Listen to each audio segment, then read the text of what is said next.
सुकौन्तेया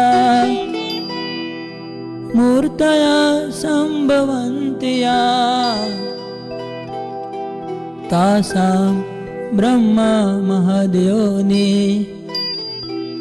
अहं बीजप्रद पिता।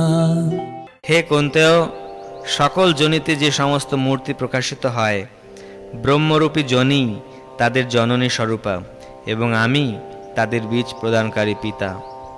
তাৎপর্য: এই শ্লোকে স্পষ্টভাবে ব্যাখ্যা করা হয়েছে যে পরম পুরুষোত্তম ভগবান শ্রীকৃষ্ণই হচ্ছেন সমস্ত জীবের পরম পিতা। জীব হচ্ছে জড় প্রকৃতি ও পরাপ্রকৃতির সমন্বয়। এই ধরনের জীব কেবল এই গ্রহেই দৃষ্ট হয় না, অন্যান্য গ্রহে এমনকি সর্বোচ্চ ব্রহ্মলোকেও জীব আছে। জীবাত্মা সর্বত্রই রয়েছে, মাটির নিচেও জীব রয়েছে, এমনকি জলে এবং আগুনেও জীব রয়েছে। এই সমস্ত প্রকাশ সম্ভব হয়েছে তার কারণ হচ্ছে যে মাতৃরূপী জড় প্রকৃতিতে শ্রীকৃষ্ণ বীজ প্রদান করেন। এর সারমর্ম হচ্ছে যে পূর্বকৃত কর্ম অনুসারে জীবাত্মাকে জড়জগতের গর্ভে সঞ্চারিত করা হয় এবং সৃষ্টির সময়ে তারা বিভিন্ন মূর্তিতে প্রকাশিত হয়। सत्वं